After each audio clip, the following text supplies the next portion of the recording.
good sign. Start streaming.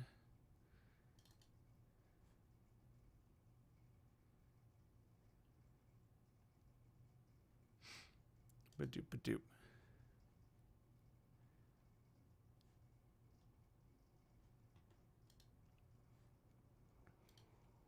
Open up Satisfact. Yeah. Yeah, Stephanie just got home. You're not on like a first name basis with satisfactory. You got to say out the whole word.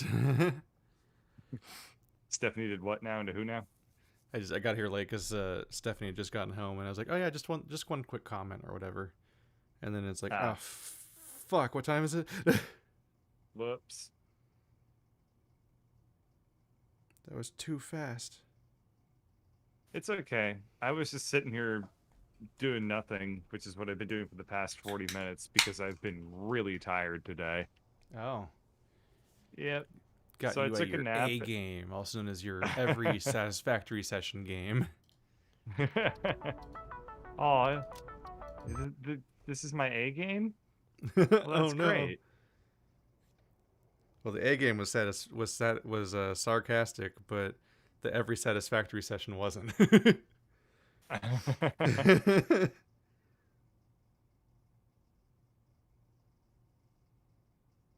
Start streaming.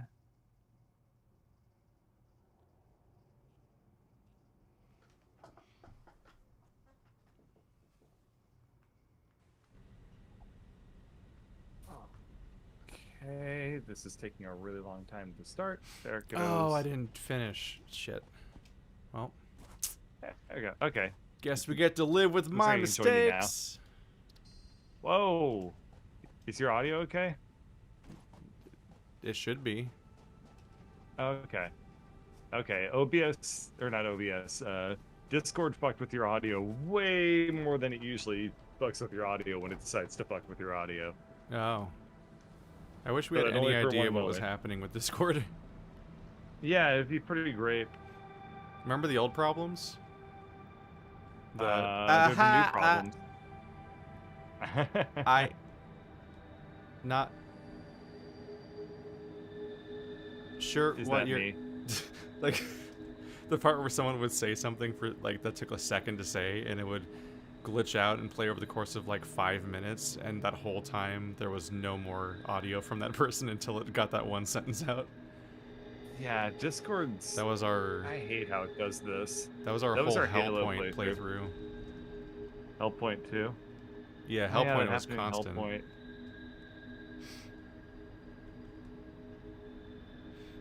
But yeah, we might need... not as common anymore. It might be because, well, that's the problem though, is we just have new problems now. Like, whatever the fuck. That's true. Like, people just keep saying I have audio problems now, and I'm like, I don't know what to do about that. I can't hear them, and my audience can't hear them. I don't know why Discord's doing it. Like the crackle or whatever that people say. Yeah. Although I think I hear about it more from Effie and Andrew than you, which would just raise new questions of why does it happen with specific people. Yeah, well, I mean, it makes sense, right? Because Effie's far away and Andrew's too close. So I'm just the right distance, or I was anyway, until now. Oh man, I tried to scale up coal, but I didn't finish because we have coal miner Mark IIIs, and I noticed that our margins on power are getting really bad. That we're really close to getting shut down. Yeah, I noticed that last session. Not still. I got we've been way ahead of the problem for a very long time because I've built massive power reservoirs. It's like my primary off-camera project. But recently, if you look at these things, we're really close to the orange line hitting the gray line, and so I was trying to scale up, but I got bored and stopped or something. I don't know. That's a very, very valid excuse for not doing anything, in my opinion. Yeah, I'm definitely getting tired of coal because of the process of trying to create even more space for even more burners, then running even more coal to them in decent proportions, and then running pipes all the way to each of them for the water and so on, and having that all be in an organized system. Like, I kind of... Like, Keith's Glory Coal is fairly organized, but it's a huge pain in the ass to do again, and I'm kind of like, fuck. But the good news is that we're doing nuclear. So maybe we can just fucking make nuclear power or something and get that set up, and then that problem will take care of itself. Wouldn't that be nice? That would be quite nice. Because last session we found the uranium in the cave finally, and I did between sessions come back and like finish running the track out of the cave at least. So now there's a conveyor coming out of the cave and stopping there with uranium on it. Oh, yeah, I remember and that. And power going to the miner. So the miner's working, the uranium's coming out. Let's go process that shit into useful things and also maybe power. Okay, I need to make a hazmat suit because if I remember right, I don't have anything on me, so I guess I ended in rage quit. So I gotta make a hazmat suit. Past you made some choices again. Apparently. I did see I didn't see the context, but I did see one comment in Discord today that was like, "Wow, that's the first time that Past Bird did something good." Oh. It's just like a widely known phenomenon now. The best part is that I misunderstood what I did good anyway. Like, it had something to do with, I said, like, if I use my ADHD medicine for good, then I accomplish things. And if I use it for bad, then I spend 6 hours reading Wikipedia articles on Bronze Age warfare. Oh, no. And somebody responded to that being like, wow, thanks for reminding me something. I didn't read it very carefully. And I was like, oh, glad I could help you feel better about your medication or something. And they were like, no, you made me realize that I don't have ADHD because my medicine doesn't have this effect on me. I'm like, cool. Oh. I was an inspiration, but wrong. A confusing inspiration. Plus 6 inventory slots. Holy shit. That's good. How long has that been sitting there? I haven't looked at the MAM forever. I haven't looked at the MAM forever either. The MAM had a hard drive scanned, and one of the options, I didn't even read the recipes because the other option was 6 more inventory slots. I'm like, yes! Oh, nice. Oh, we researched like everything. Yep. Oh, there's the supercomputer. I think I needed that for something.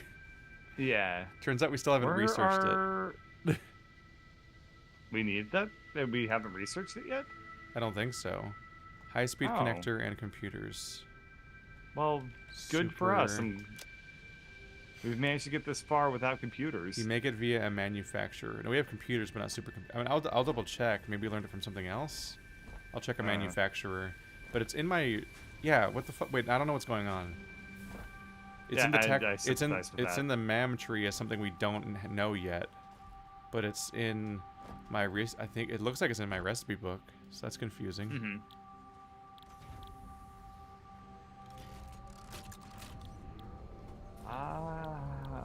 I hate how we're, like, actually using all of our there's aluminium and there's no alclad timers, and I'm like, I made timers? Alclad aluminium sheets. I'm like, oh, I need those. Yeah, there's a lot of stuff that it would be nice if we just overproduce them, please. Mm-hmm. Everything, actually. I'm fucking confused right now. Okay. When I go into the Quaternium tree, supercomputer needs to be researched. But if I go to a manufacturer, we can just make it. Yeah. Yeah, we've been able to make supercomputers for a while, right? Like, we use them for one of our spaceport thingies, I think. I'm just gonna research it anyway, I guess, because we need it to get to the future nodes. The Quaternium tree is the Quaternium tree is the only one in the whole game that we haven't finished yet until they add more or something. Aw, yeah. Fuck, we're using the computers everywhere though. Yep. How am I gonna get 50 of these? Just wait for them to get built. But that's gonna take forever.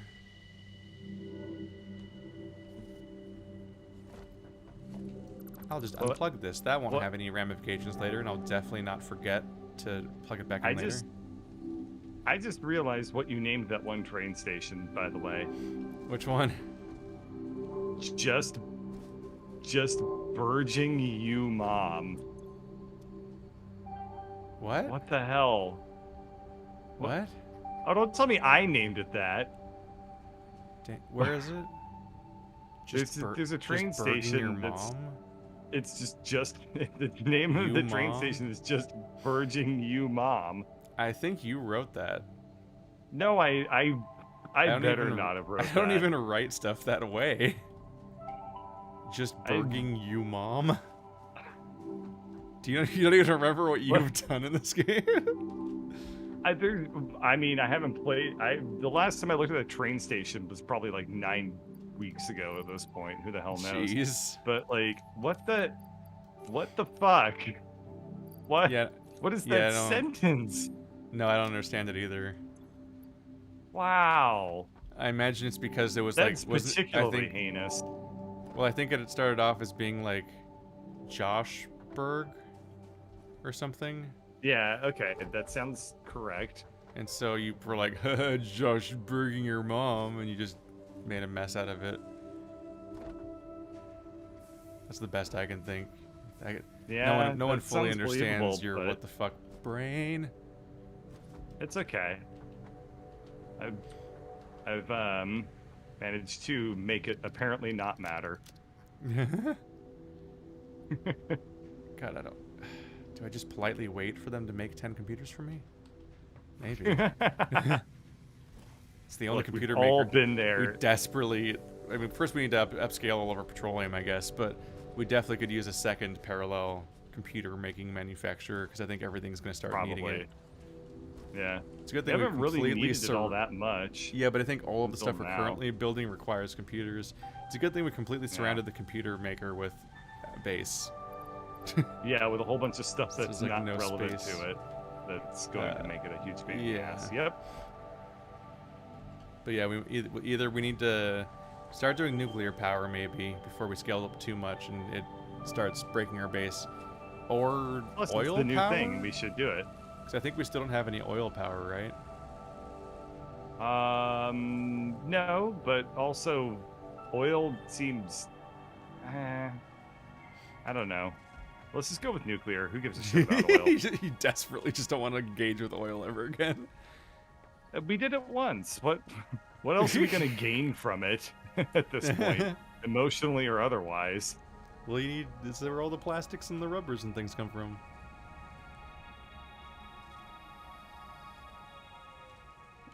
Okay. What are you going to do without those? I just need the plastics and the rubbers. Look, man. Well, that was, if you say it that way. like we could talk about my private life, but not on stream. And also, we can't talk about my private life. It's private. That is what words mean. Yes. And I'll ask you to use words correctly.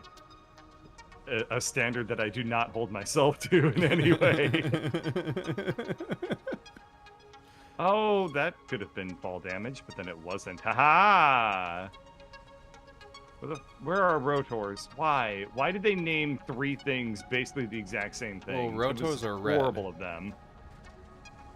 How could you forget How could you forget the rotos are red? No, I understand, because, like, every time... How many... God. You have told me rotors are red probably nearly every single playthrough at this point. It has come up as a topic of me probably going, I don't know where the rotors are, and you say rotors are red, and then I'm like, oh, and then I just don't, oh, land in that. Okay, good, no fall damage. Geothermal generator. Ooh. That one's a new one. Alright, so I need 100 connectors. Why I wish I didn't put them back then. No. Geothermal's not even a word. That sounds like a name of Pokemon. Geothermal's not even a word. Alright. Alright, Mr. Word Decider. I told you, you use words correctly. I choose to use words fun. I prefer to engage in verbal crime. So, I assume just being near the uranium ore, causes damage, right? Yes. So I need to build up a hazmat suit. Okay. The only I problem don't with that is fucking all the things. Okay. Well, you can build from pretty far away. Oh, true. I don't Okay. have a hazmat suit, and I was able to build the track to bring it all outside, for example. I don't know what will happen like the moment you build a building that uses nuclear stuff, for example, if that might suddenly have a radius.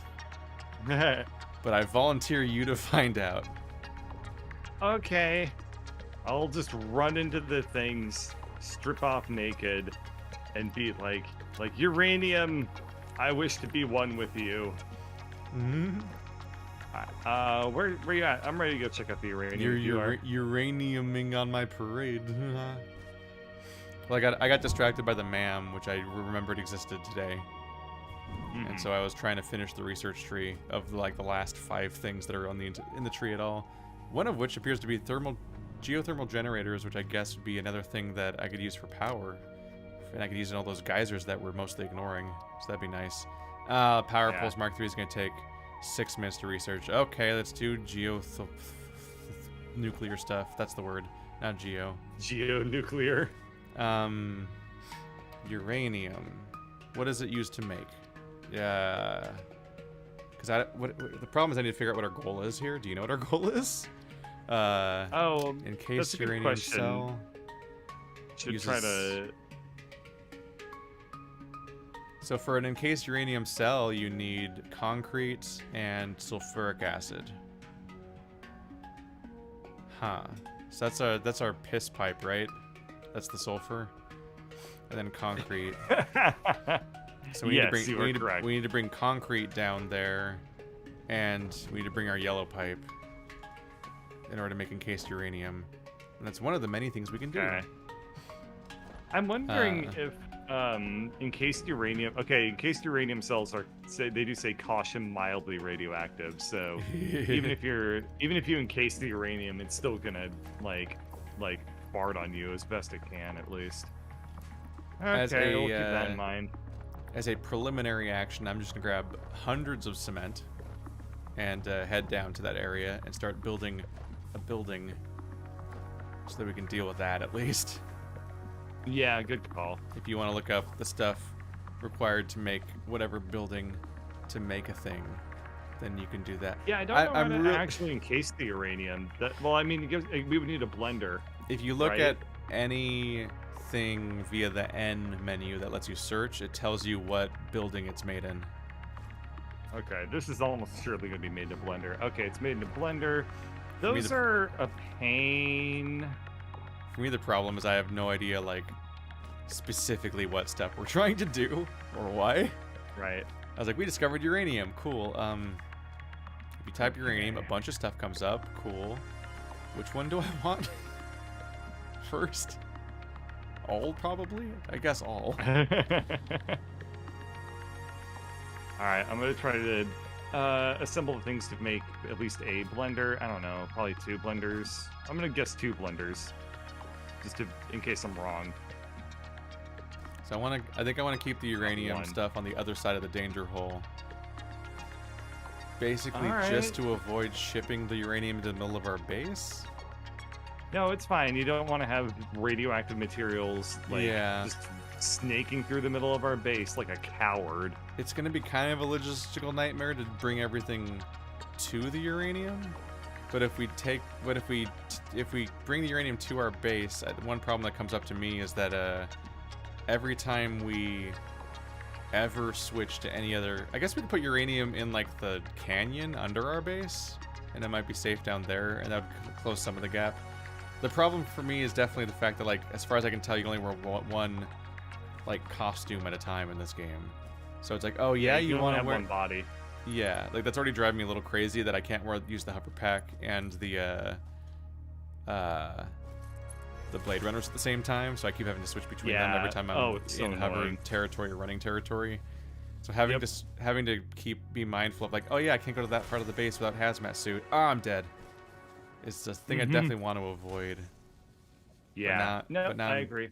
But now I'm thinking we should at least bring it closer because I just did the run, and I don't love it. Oh, instead of run. Well, I Is just it a little bit of a distance? It's it's past your train station, because it's on the opposite side of the danger hole, and that's just that's not very close. Far. Yep. I'm gonna run out of stuff before I get there. Damn it. I think I've basically never successfully planned for an entire trip ever in this game. Nope, it's impossible. There's always something, because there's like it's partly because like just the act of making poles or conveyors takes like 5 resources half the time. Yeah. So you're like, and so it's like, fuck, oh, I forget I needed iron for the first time in like 3 days, like 3 sessions. This time I forgot to bring my poles. And I'm like, fuck. So like I have the actual thing you use to make conveyors, but I don't have the poles that each individual section needs one of. I'm gonna run out of rods. Yep, okay. Gotta run back for rods. Hey, there's a geothermal thing here. I'm going to have enough for a blender. So we'll be able to encase the uranium. We probably want more than 1 blender, I'm guessing, but I don't know the ratios of anything, so... Yeah, I don't know. That's just me hazarding a guess. If anyone that knows how to play this game could let us know. Oh. Oh, they will. Not even how to play the game. I just mean like what we should be building next. Like what uranium product should we be making first? Because I don't... The way that this game doesn't like have a... I don't think it has like a tree that you can look at. It's just hey. Yeah, I'm actually 100% with you. Like right now, I don't. Every time you research a tier, I don't just know what dump to like do 8 recipes in your lap at once, and you're like, fuck, what am I trying to make? Just get this whole ball rolling. Yeah, I don't know. I guess we encase it and then we enrich it, and then we use that to make plutonium, and then plutonium. Well, the only thing I know that you use plutonium for is blowing people up. But maybe plutonium actually serves a different purpose that I'm just not aware of. I don't know. It seems like if you wanted to blow somebody up, plutonium would probably be a good option to use. I have my rods again. Yep. Jump in the hole. What do you mean with the hole? Well, I was jumping in the crevasse. I'm trying to bring... I need to go back to get the poles, and I'm trying to bring the uranium closer where it's like... close enough to the base that we can work with it, but not in the base. And I figure... Yeah, I just can't figure out where you are. The fact that our base is on top of a canyon makes me think, oh, we can put it in the canyon, and that's the danger hole in the middle of our base. Don't fall in the danger hole. It's full of plutonium. Oh, there you are. Okay. Uranium I couldn't see where your icon was because there were so many other icons on our little top map thingy. One thing that's helpful is that you can actually purge the icons on your map. If you enter the map screen, then you can say how far each beacon renders from. So you can assign a distance to each one. Okay, good to know. So then you can make it so that stuff only shows up when you're near it, and then like a handful of specific ones show up at longer distances because they help you like orient yourself on the map as a whole.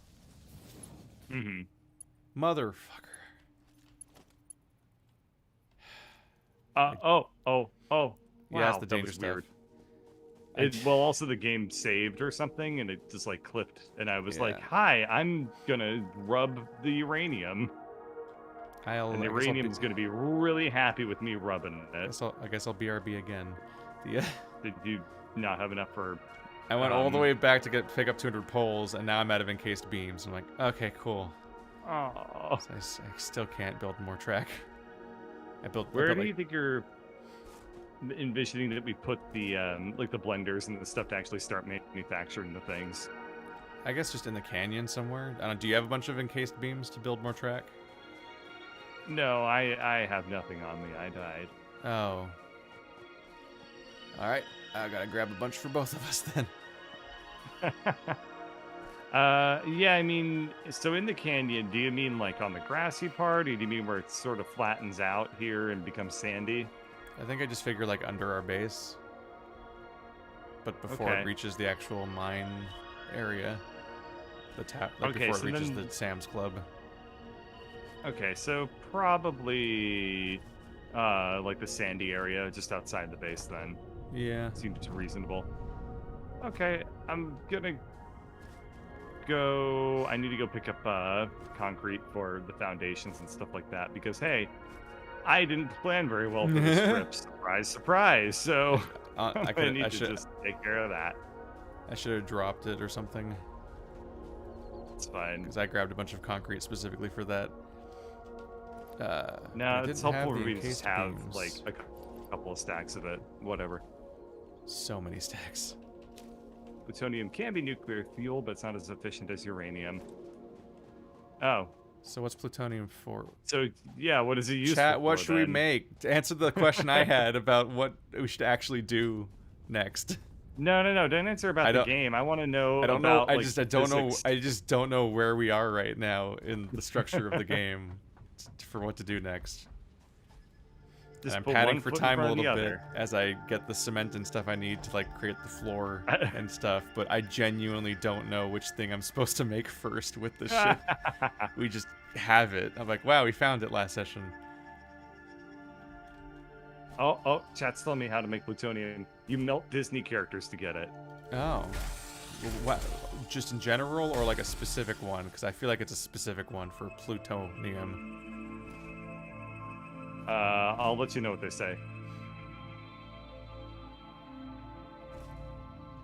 Yeah, where you just landed, like in that sandy area, that's, I guess, a reasonable candidate for making some of this stuff? I don't know. Like, where you landed and then killed the thing? Yeah. Flat is definitely helpful because of the fact that it's just a pain to deal with anything else. Yeah. So try to pick like a local high point for your first foundation, or I guess just elevate it on purpose.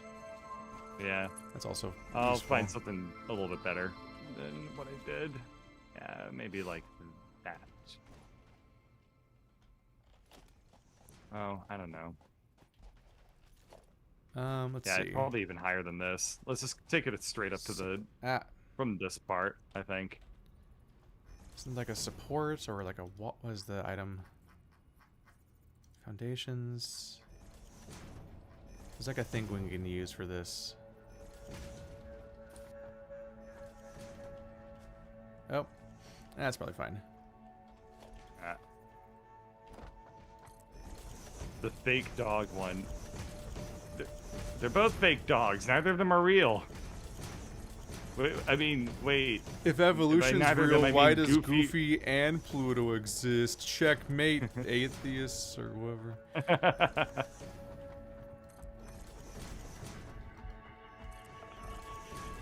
Alright. Put it there. Put that there. And then I think that the nice thing about putting this blender right here actually is that we're not too far away from our P delivery line. Yeah, it's like right up there. Yeah. But it's vertically displaced enough that it shouldn't kill us constantly at random unless we fall in the hole. I guess we're eventually working towards the particle accelerator. But I don't really know what it produces. It just says the specific design allows for a variety of processes such as matter generation and conversion. So that seems kind of cool, but I don't know if it's useful.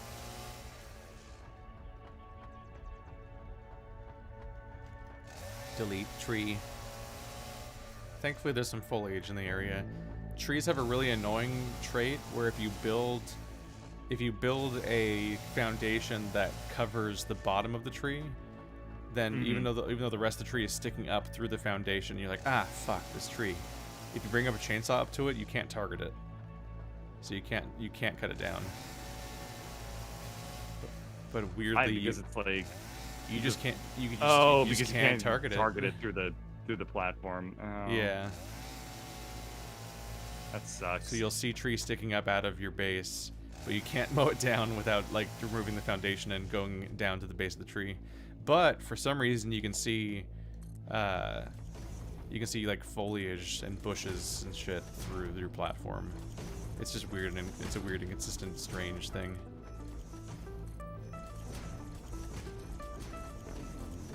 It's like Cyberpunk. You can see the trees through everything, but you cannot touch them. Oh god. Yeah, that specific bug. I fucking hated that bug. Broke my playthrough. It's okay. It ended up being a really good excuse for me to stop playing Cyberpunk. Yeah. Like, I have a natural, socially acceptable way to say that I'm done with this game. I think a lot of people were looking for that around that time. Oh boy, a reason to stop playing this beautiful, incredible game that's so brief. Okay, missing copper sheets and plastic. Okay, that's fine. Always remember the fucking Shakespeare quote, brevity is for cowards.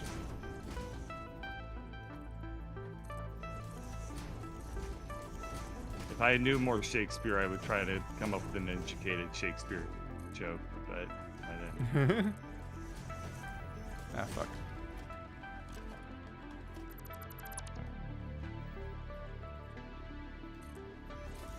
There we go.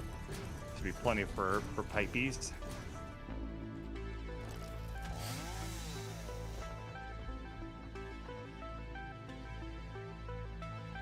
This thing can make I guess an encased uranium cell and non-fissile uranium. What the fuck is that? Non-fissile means it's like depleted uranium, which means it's really good for shooting somebody and going to jail for it. This pipeline is full of it just overfloweth with pee, it do. Non-fissile uranium is like 4 things. I think non-fissile uranium just means it's uranium that isn't fissile.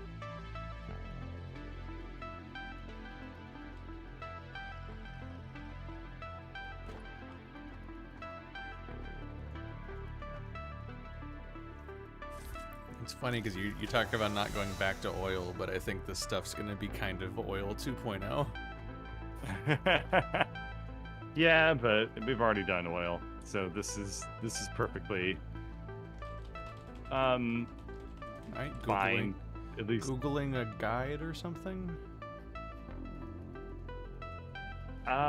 So okay, I've only found one pipeline of pee. I don't know what we want to do right now. I've only found one pipeline of pee. Do we want to just fork it off of this pipeline because it's completely full? Yeah, it's the only one. Okay. Then I'm gonna assume that this is enough. That we have enough pee in this one pipeline to get us allow us to make all of our dreams come true.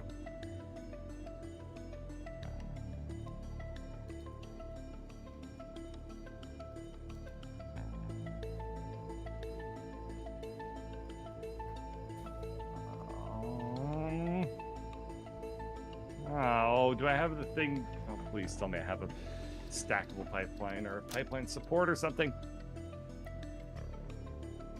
It's like an encased uranium cell is made up. A fuel rod is made up of uranium cell, industrial beams, electromagnetic control rod. Are we making those yet? No. Yeah, I thought that seemed new too. Shit. There are so many things we're not making yet, and it's hard to keep track of them all. Intimidating. Yeah. Yeah. Yeah, I started making copper powder last session. I don't even know if I knew why. Isn't that just copper that I don't even remember why we needed copper powder, but I remember that we did need copper powder. Copper powder plus a pressure conversion cube makes nuclear pasta, which does something. Okay. Oh, nuclear pasta is needed for the for the space elevator. Yeah, I think that's all we use nuclear pasta for, though, in this game.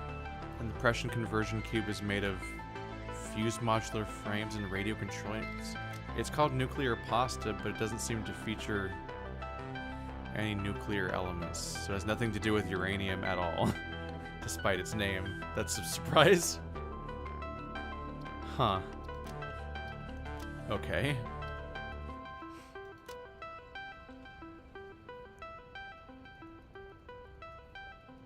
I choose not to overthink these things. In fact, I really choose not to think about them at all.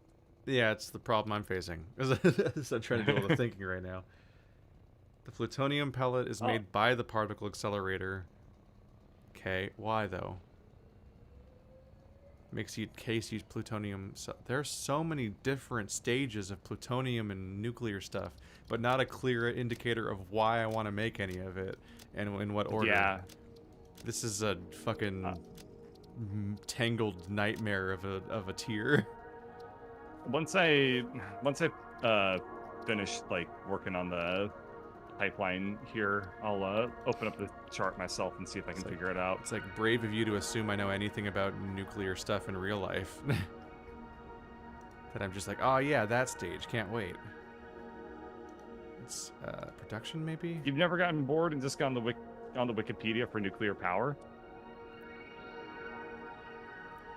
Let's see. I haven't either. No.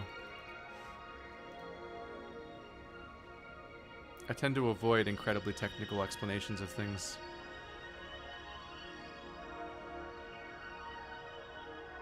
Yeah, let's see. So one particle accelerator requires 100 electromagnetic control rods to even make. That's a lot of electromagnetic control rods. I don't think we're making any electromagnetic control rods, so I probably should do that, which has nothing to do with uranium. I think this is the first time I think I've heard you say the words magnetic control rods in this playthrough. Yeah, so it's an AI limiter and a stator, which are definitely things we have. At least there's that. Yeah, stator is nowhere near our AI limiters. I feel like at this point in the game, they literally just like pick things that they know might be far away that you haven't like combined in a while, and they're like, "Yep, it's time for these two to show up and become friends." We to some extent, it was the we kind of sorted things by resource type, like what was making them, which is kind of an inevitable outcome of the fact that they're made of a certain resource. So we kind of have an iron tower, an iron and coal tower because that's steel, and not a tower for some reason of copper. All of our copper stuff just sprawls. But so the moment anything with copper, anything with iron combine, that's that situation again. Let's see. Our stator's in my grand tower. I have no fucking clue. Ah, fuck.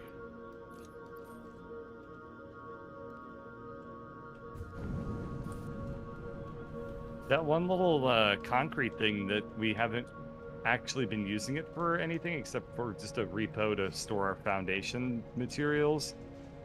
It now gets to be the thing that makes our encased uranium. Our OG concrete mining location that has always just been how we build buildings. Yep. It gets to become it gets to glow up and get a real job. Thing? Was that a stator? Oh, cool. Stators are okay at the top of your things. I have good roughly. bad news. Yeah, the stators are already on my giant wall. They're already being taken down the base. Yeah. Which is good and bad. The good news is the track's already built. The bad news is they're being used somewhere, clearly, because there's like...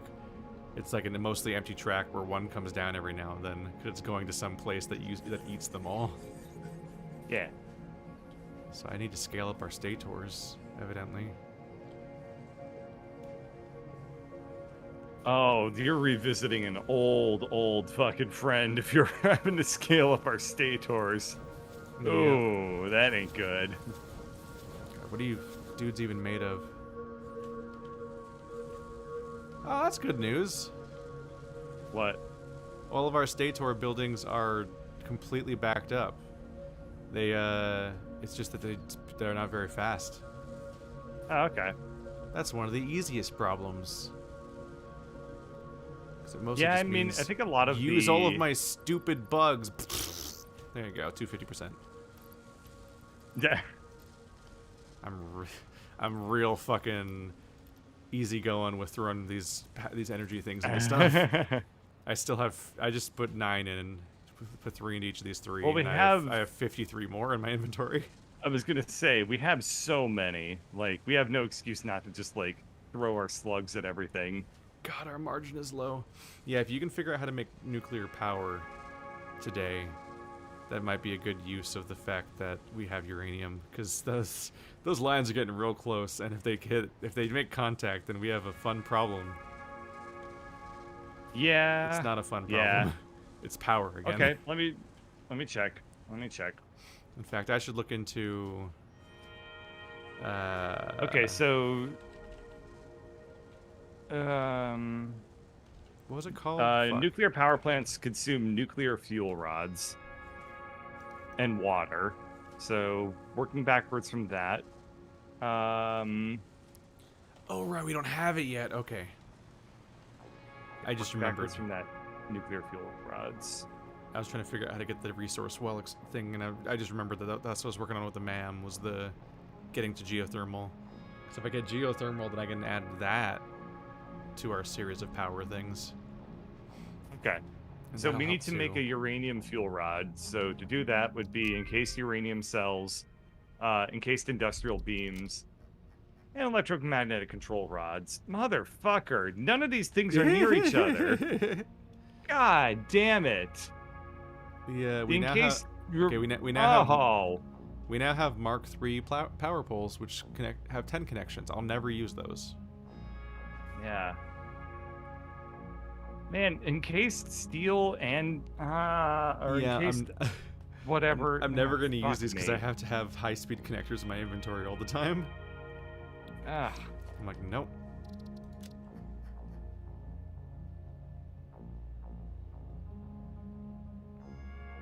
No. Should have saw that coming because you needed supercomputers to research it. A geothermal generator requires 50 supercomputers to research. Cool. Oh, of course. Maybe we're making them somewhere. I don't even know, actually. I genuinely don't know.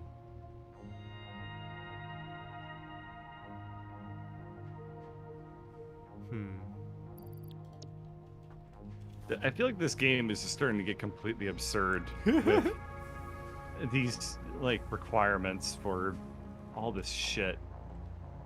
You know? Like... It literally does feel like all we keep running into at this point is like, hey, these things that are nowhere near each other on your base, we're gonna make them friends now. It's usually not that hard to fix that, because distances don't matter that much in this game. It's just some busy work to get the connection made. It's more for me just the fact that, like, in the early days, I feel like we made less progress on how many products we were making from scratch that were new. But recently, we were like, in one session we'll be like, here's a tower that makes 5 new products that we didn't have before, and it's like, cool. I'm just gonna be a bit of a struggle to remember those next session. So now it does get to a problem now where I'm like, oh yeah, supercomputers. I have no idea if we're making those. It's genuinely hard to tell you whether we're making it or not, because it's not the same level of the items are getting more abstract, and our base is getting more sprawling, and I'm hitting a point where I'm like, oh yeah, these aren't just like motors, these are something weirder, and I have no idea if we're making them. This thing's not even being used. The fuck?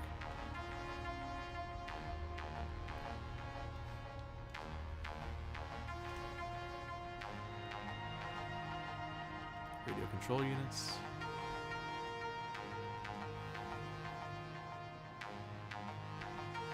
Supercomputers. Yeah, okay. We're making supercomputers. It just does, as you said, like, it just kind of feels more like this busy work. I mean, the game's busy work. At these late tiers. Yeah, that's true.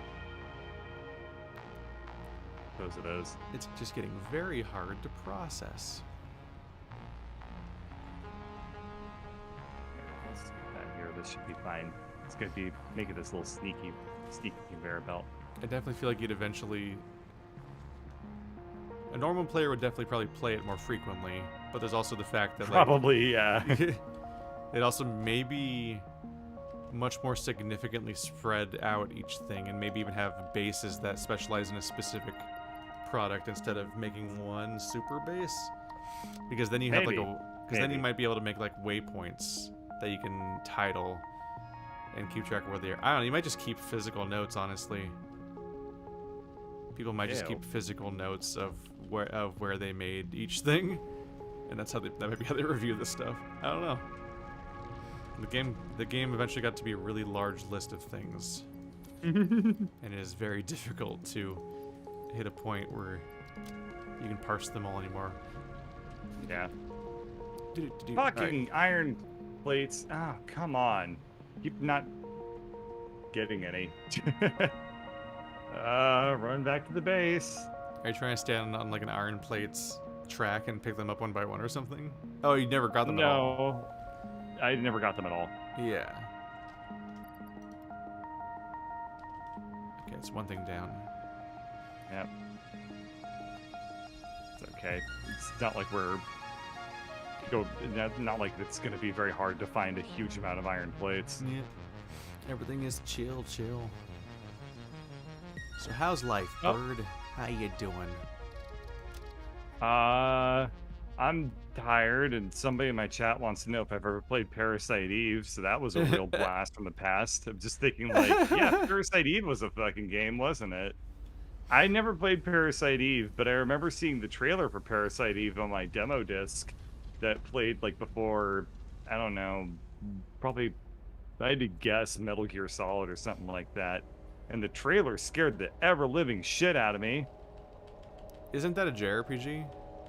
It is a JRPG. It's Resident Evil, the JRPG. That's what that's like the specific brand of thing I find weirdly intriguing is RPGs that when I look at them, I don't clock them as an RPG. I'm like, that's a horror game, or that's like a different genre entirely. And then like years later, I find out that it's like a turn-based JRPG, and I'm like, weird. Yeah. This surprise should disappoint me, but I'm so caught off guard by it that I kind of at reverse psychology like want to play it now just to find out what the fuck that is. Yeah. Now, all I remember from the Parasite Eve trailer that I saw is that there was a rat that got infected with the parasite on Parasite Christmas Eve or whatever. I was gonna say, like, is he about to say Christmas Eve at me? And like his skull like pops out from his face, and it's like all spiky, and you can see his teeth or whatever, and you're just like, oh, that's cool. And then the rat like just sits there, chills out, like wags its tail. Literally does that, and I'm like, I can't handle this. I'm out. And then that was my experience with Parasite Eve. Was the trailer scared me. So, PlayStation 1 memories. How good they were. Wait, is rubber being made by one building total? Yeah, I think we're not. Oh god, we need cables now too.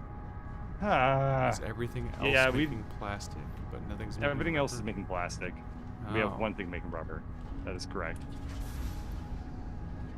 Brrr, power things, go. Yeah.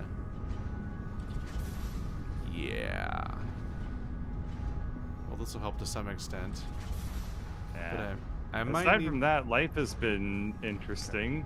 Work has been really, really tough, but that's probably an incredibly boring topic, so that's where that's gonna end. But basically, I was working on a project, and then I asked for a deadline extension one too many times because, well, I'm working on fixing an issue that has been kind of passed around like a hot potato for the past couple of years. So finally I was like, fuck it, I'm gonna work on it. And then I asked for a deadline extension on it in our automated system. That's like, yeah, you've asked for like 15 deadline extensions over the course of the past couple of years. Oh And it no. just immediately notified my like boss's boss's boss's boss that happened.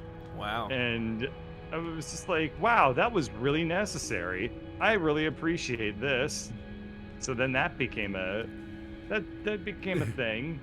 And One of those things where I'm you'd just be still like, dealing it with sure would have been nice if the computer told me it was going to do that before I clicked, and then I could be like, oh fuck, I better not do that. Yeah. It's like, nope. So that was cool. You got to be Twitter's main character, but at your job. Birds trending on Amazon Twitter. Uh-oh. Go ahead, stop picking it up. Stop it. Yeah. Yeah, I've been. That just makes me think that someday Amazon and Twitter might merge into one turbo hell company. Yeah. Like, no.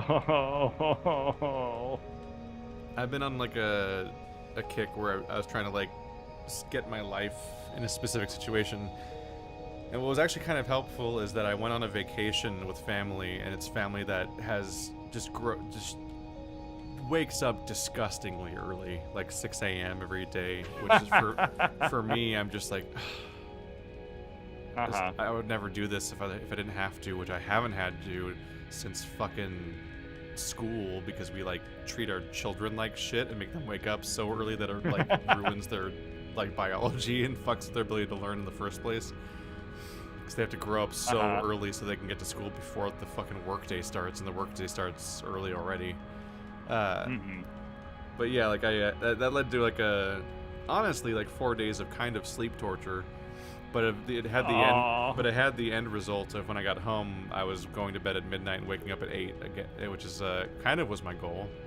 So hasn't that always tried to be your thing? Yeah, Nice. I kind of brute forced it back into that situation, and I'll hopefully hold on to it. Oh, that's good. And then somebody made a comment about like not an exercise bike but a desk bike in the comments on one of my videos. I don't think it was even necessarily advice to me or anything, but I just hearing that that was a thing that existed, I was like, a what? In my fantasy, I was thinking like, oh man, I could have like a special like little pedaling thing that just is under my desk, and I can just be like fiddling away with that whenever I'm doing something else, and it could be like passively getting like accidental exercise and so on. I'm fucking tall, so that doesn't work great. I can't really like once I got it, I realized the mistake in my process here, where I'm like, oh yeah, I can't really sit here and like pedal like that, because I'll just slam my knees into my desk constantly. In fact, I basically can't move in the first place. Like, I'm just, the moment I put my feet on the thing, I'm like, that doesn't work. So wait, you bought one, and this has been already in. This has been your immediate experience of like, no, that was a nice idea. I've had one for weeks, because I actually my first sessions were actually convenient because I was using a controller and I was doing the off-screen farming sessions for Monster Hunter Rise, and so I was like getting a bunch of time in on it there while I was using a controller. But yeah, unless I move a lot of unless I change my setup significantly, I can't use it at my desk because I'm too tall. So I can't like be multitasking at like editing or something like that. So it doesn't really get the passive value that I was hoping for. But I do use it. What I did is I got into a routine where I use it every morning for a half an hour. So that's awesome. So I get up in the morning and I eat breakfast and I use that thing for a half an hour, and then I take a shower, and then I'm like, and it like, that's kind of like a jump start that helps. Oh, fuck, I don't need. I just, this whole podcast, I was sitting here grabbing rubber off a track, and I hit 200. I'm like, finally, I needed 300. Yeah, fuck. So like, it was like, oh, this like kind of energizes me, and it kind of like wakes me up and gets me like moving. And so if I motivate right, I can get to work like right away at that point. Because the problem with working at home and being self-employed and no one watching you and keeping an eye on you all the time is that you can like let your one task that you have to do, which is for me is record that day's videos, just stretch over the whole day, and then you never feel like you're not working, and you never feel like you have free time. Yep. So I had a few good days where I just recorded right away, and like, wow, look at this! I can like mentally clock off and stop and so on, and like stop doing that, and that's really nice. The paradox I'm running into now is that I started putting my free time into writing stuff for my other channel, like just sort of dumping time into writing like thousands of words in various documents. And we'll see which one reaches the finish line first. In particular, the problem I'm realizing is it's like a good thing and a bad thing. It's good for that channel and bad for my previous plan of day structure, because I'll be exercising, and while I'm exercising, I'll like brain blast and like, oh my god, I just made a crazy connection. I need to write about this, and I'll be like, over the span of the thing, I'll either quickly write a note, or I'll just be like repeating it in my head a bit, be like, I gotta get this down the moment I'm free, and it'll often happen again when I'm in the shower after that. And then it's just like I fucking get out of I get dressed after that, and I'm fucking pacing around my room, like working the problem essentially, and I'm like processing the idea, and that's all I can think about because I'm like really fixated on this thing that I'm having thoughts about, and I'm like, oh man, I have all these cool ideas, and I'm like, and then I'll be right back at square one where it's like, God, it's 4 p.m. and I haven't started recording. Because I free time. So what you're running into is something that I actually work on a lot myself. So we're doing when you start to fixate on something, the term for that, like with ADHD, it's called hyperfocusing, and basically it's like you get so like the opposite of like inattentive. I have to wait you just minutes. like your mind fixates on this thing, and it refuses to let you context switch away from it, which can be really great for your productivity in some sense, because it's like, if that's the thing that you want to be working on, then if you hyperfixate on it, then you will work on it, and only it. So it can be really good, but you have to be mindful then of making sure that you don't let it take over too much, you know? So what I do is I use a Pomodoro timer. And so that lets me be like, I'm going to hyper focus for 25 minutes. And then as soon as my timer goes off, I drop it. I have to. It's not, I'm in the middle of a sentence or whatever. Oh, let me finish typing out the sentence. You can't do that. You immediately stop working. I'm scared though, because I'm like on that. It's amazing. I'm having thoughts though. What if I lose them? It'll be even funnier. You're only taking a 5-minute break, and it'll be even funnier if I look at it like later and I'm like, this is trash. Why did I think any of this is good? Yeah. That means you're growing as a person. No, at least finish the video first. Just hard commit to the video, finish it, then regret it later after it's out. Because I get views that way. And if my takes are bad, then my engagement is good. That's how YouTube works. Everyone yells at the thing. And you can apologize later if your take is bad enough. Yeah, I can do the super eye patch wolf thing where you just make a second video about the same topic addressing it again. Because it's controversial or whatever. I don't remember what it was about. I just remember it happening. So anyway, I've written about an anime for thousands of words now. What? Which one? I'm afraid to say. Okay, you can. I don't know. I'll wait until after your video essay on Darling in the Franxx drops. I still don't fully understand what it was. It's fine. There was a lot of, what the fuck? This sounds like a nightmare going on. And then it is. And then you were right. I dumped the entire conversation out of my brain after it happened. You were good to do that. Because there was like a podcast where, not a podcast. It was like I turned it into like a undeleted scenes video on Patreon, I think. And I don't remember what was in it. But it was like Andrew was ranting about Darling in the Franxx like hard. Yeah, because that was at the end of a session. We had stopped recording, whatever, and then you just randomly got on Darling in the Franxx somehow, and Yeah. and Andrew Andrew and I both went like, "Oh, dude, why that one?" And then, well, that was enough. Mm-hmm. Yeah, I'm not into Darling in the Franxx. I don't know what it is, really. Yeah. My entire exposure is the fact that somebody randomly suggested it as having columnar jointing in it, because there's a bunch of people floating around a hologram thing of orange columns. Yep, it does indeed do that. Chad asks, is Keith outing himself as a furty? I think there was a typo in what you asked, but but no. But yeah, I mean, going back to what you were saying, like, as a furty, I've always wanted to like build up that discipline to do a lot of the stuff you're talking about, where it's like I wake up and then I do this thing and I do this thing, I do this thing, and you plan out that schedule, and it's literally humanly fucking impossible to keep your day on track at like the rigidity that like you want for an ideal day, you know? Yeah. Because you could be tired, somebody could call you on the phone, and then it's like, okay, here's a 30-minute phone conversation that is now backing up everything for 30 minutes. Like, you kind of, if you have a really strict schedule, as soon as you deviate from it, everything just starts to back up on you.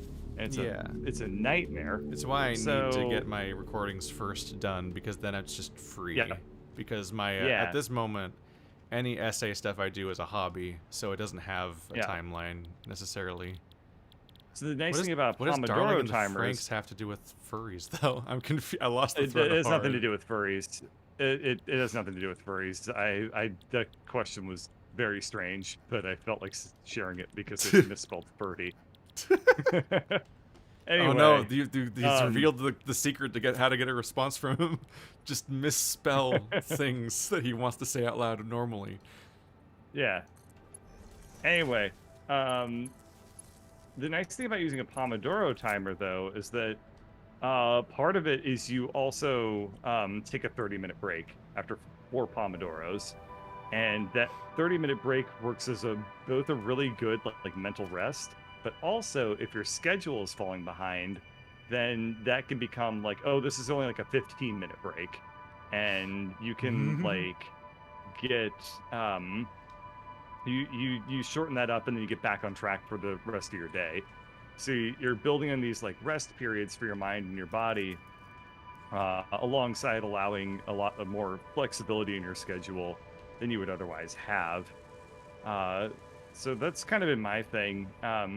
I mean, I have a much finer granularity breakdown than that, but like that's I don't want to go too crazy into like what my daily tracking and scheduling work is like, because it's fairly intense.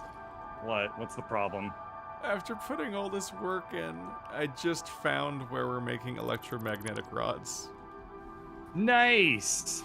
They're above the copper sheets. I made that second floor where all it does is make that, and I remember doing it now. We have a whole floor for them? Yeah. Boy, it's really fucking hard to find things in this game.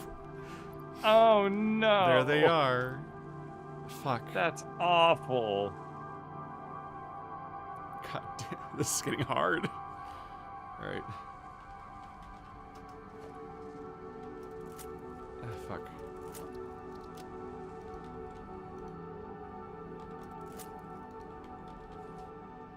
So I've made some mistakes. Why is it what's a... You called it a Pomodoro timer? Pomodoro timer. Pomodoro. So it's literally, it's just like an egg timer. It's a egg timer or tomato. So he has a tomato shaped egg timer. The guy who invented this thing, and so he called it the Pomodoro technique. But literally, it's just work for 25 minutes, then take a 5-minute break. Maybe you don't even need a timer to do that. I do, but maybe you don't. That sounds a lot. That, funnily enough, is just almost exactly the structure of doing Let's Plays. Yep. You go record a 30-minute Let's Plays episode, and then get distracted by the internet for 3 hours. Yeah, Let's Plays fall into that super duper well, honestly. I don't use my Pomodoro when I'm recording my Let's Plays, because I don't know. I just let it ride.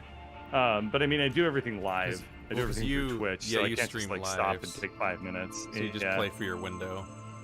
I'm always watching my OBS timer when I'm not doing a live group thing. Yeah. And so I try to make cuts though. Yeah. I don't take a break in the middle of my stream, but I try to find natural stopping points in about a 25 to 30 minute cadence, and then I cut the recording, even if I'm doing the whole thing in like a live session. Yeah, whereas that's my normal recording schedule. So I usually inevitably take some kind of break because I just recorded for half an hour. Yeah, which is always more hard alone. Mm-hmm. Because you're trying to carry the whole thing while playing the game and all that. And that's a lot. But, yeah. I have... Where are the electromagnetic things being made? I'm around here. It's above the copper sheets. We're now researching programmable splitters, and that'll be the last thing in the entire MAM tree. Yep. Okay, yeah, here's where we're making those. I'm trying to make a geothermal thing now. Magnetic friend to lose. Okay. Not rubber again. More passive grabbies.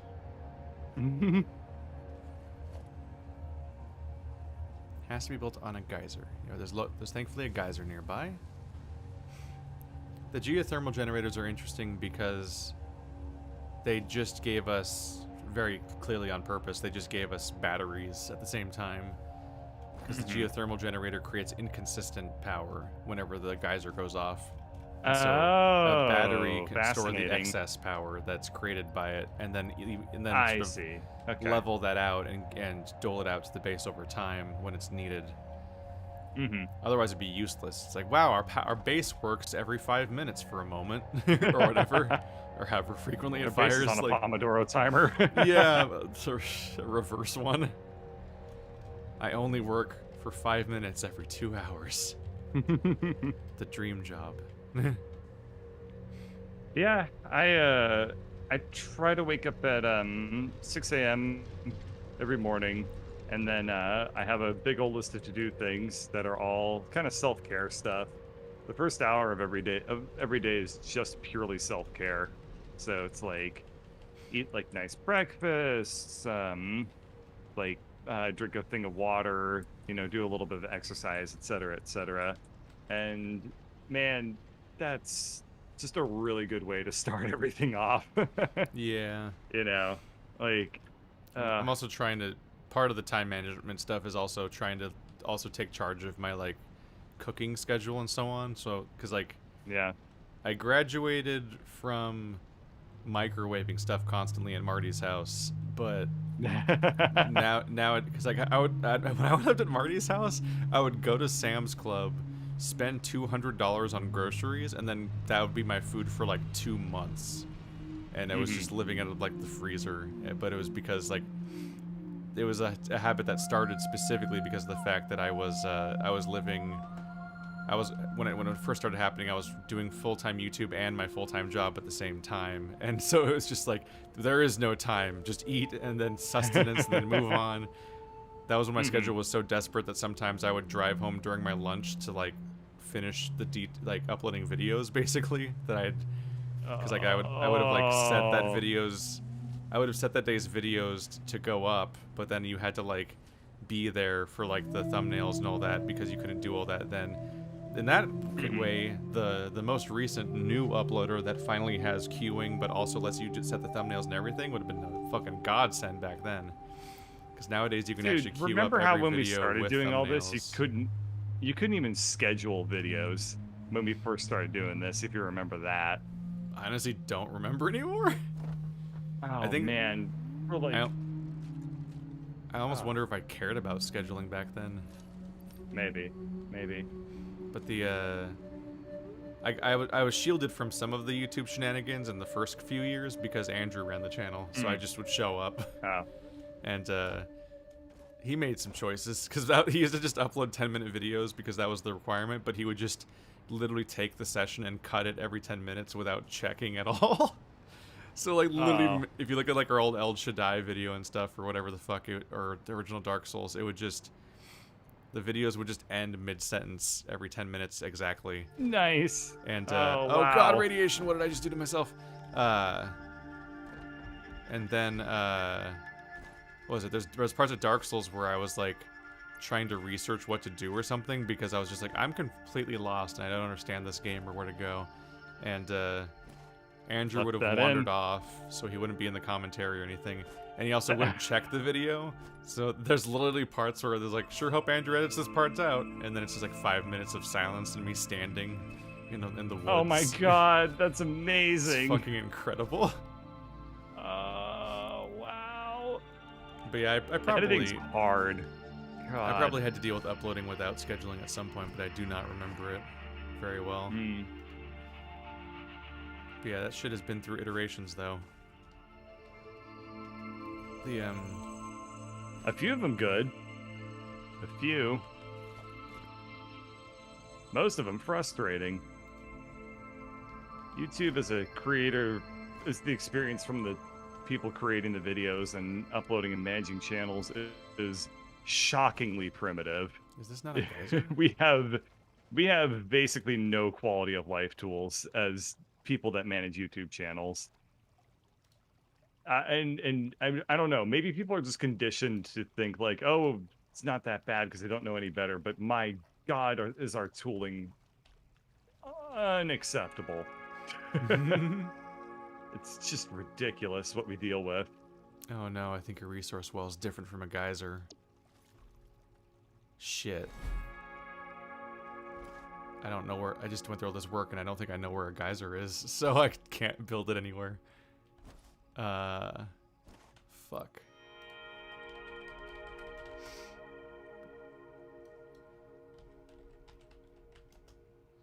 No, there's I'm at a point now where I'm like far enough invested in one of these essays that I'm like, should I reach out to other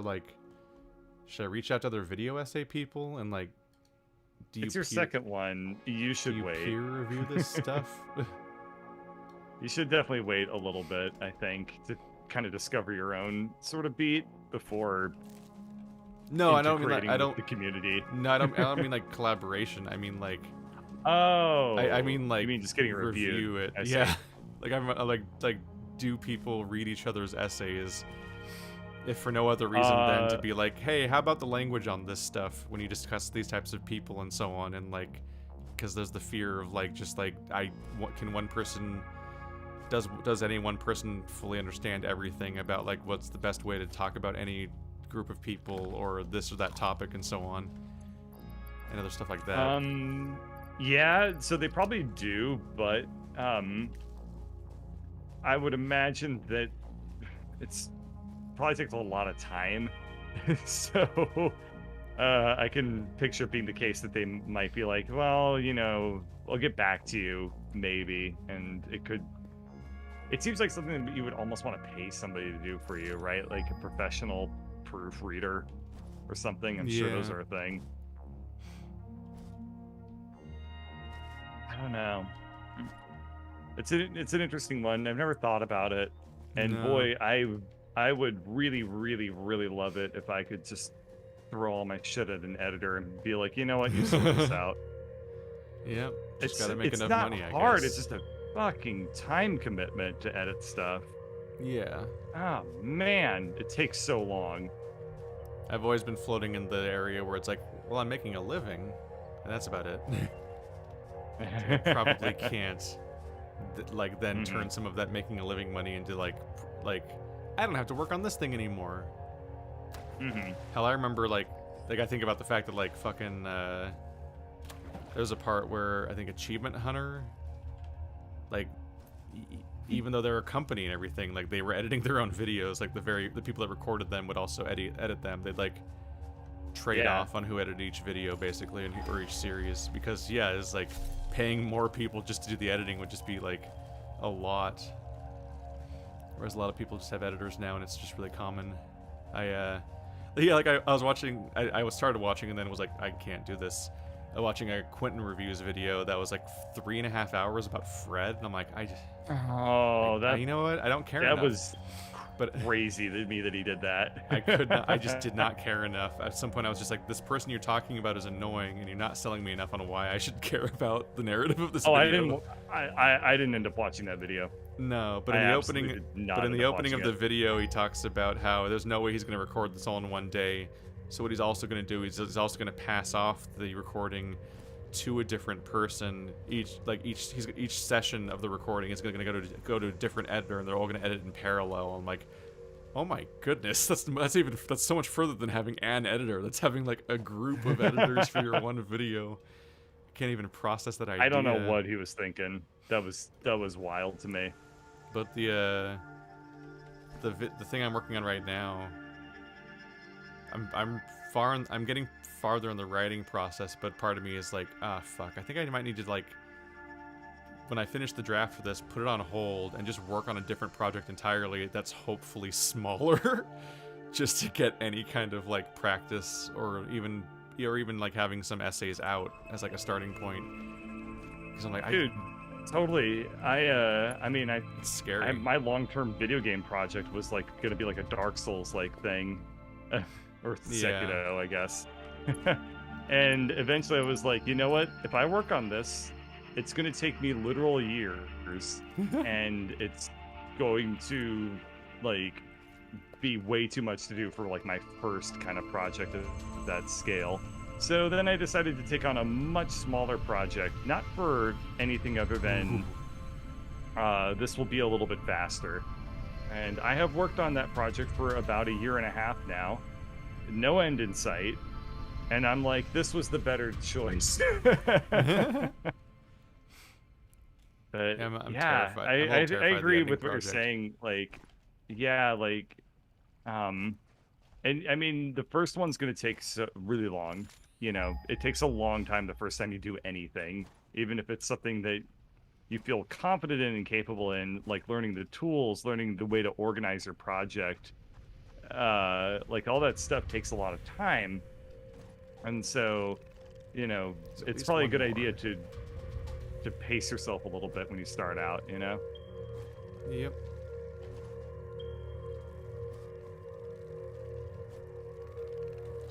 Uh, 100 aluminium. Where are we making supercomputers, by the way? God damn it! What?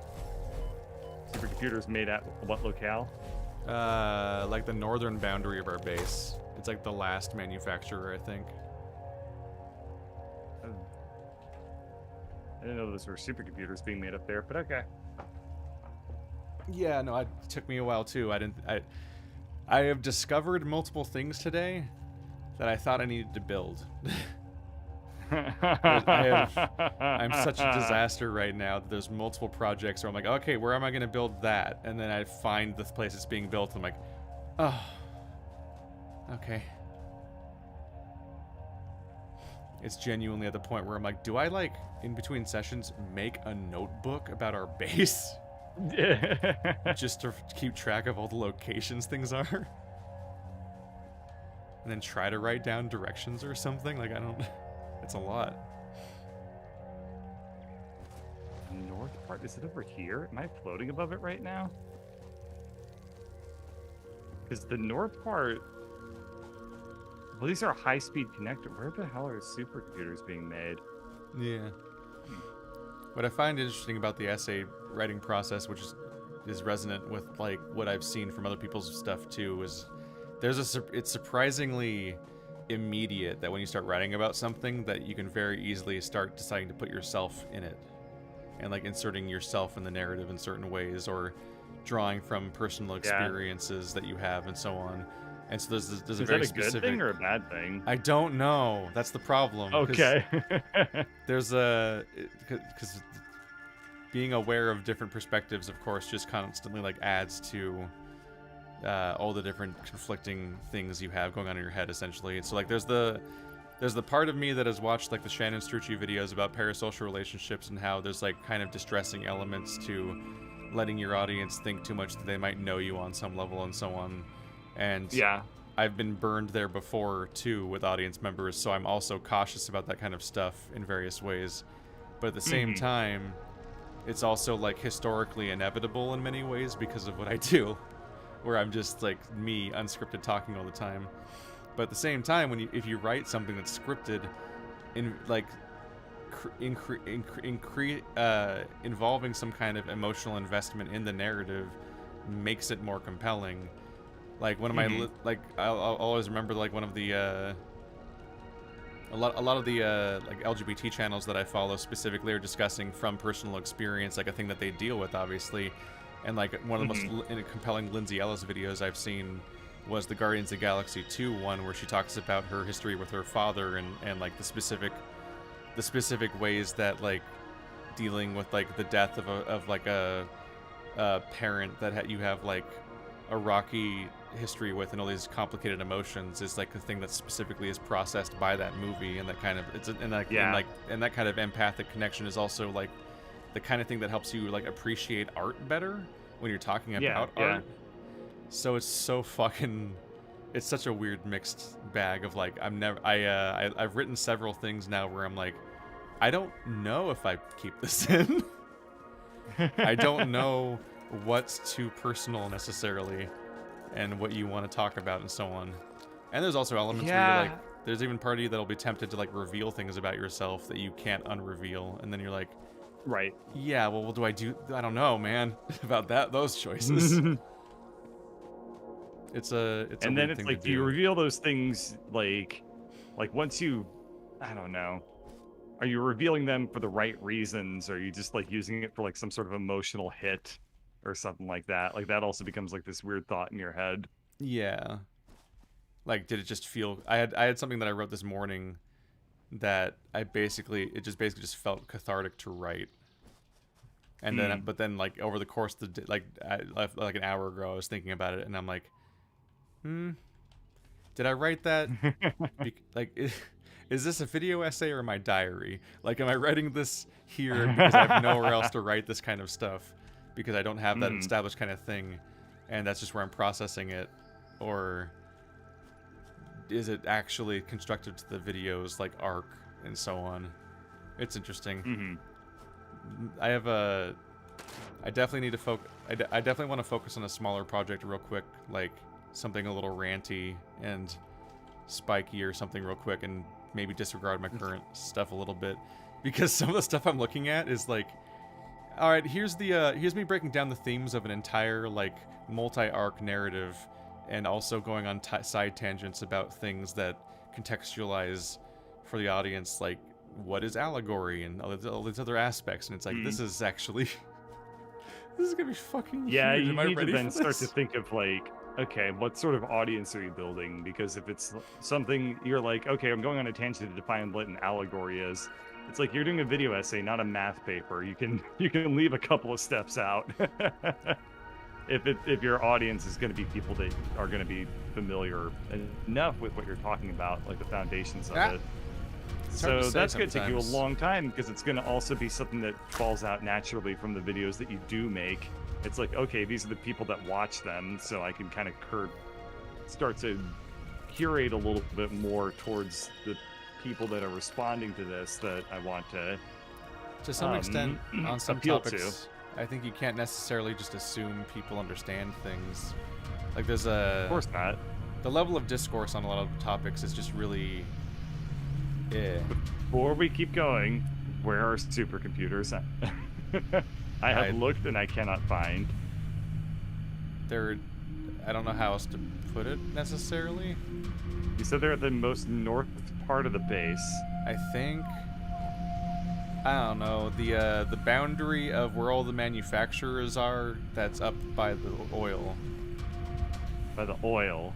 Like the oil processing area. Remember we kept building further in that direction with manufacturers? Okay, okay. I Somewhere can poke around around there. that area. Where the fuck is it? Lock on. There it is. That was weirdly hard to connect. The, okay, can I fly up there? No.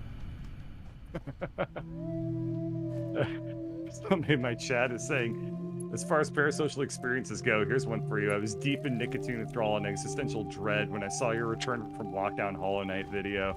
I didn't talk about this too much with you or really anybody else, but like a couple of weeks ago, I was fucking wrecked from Oh yeah, I watched like it. you did.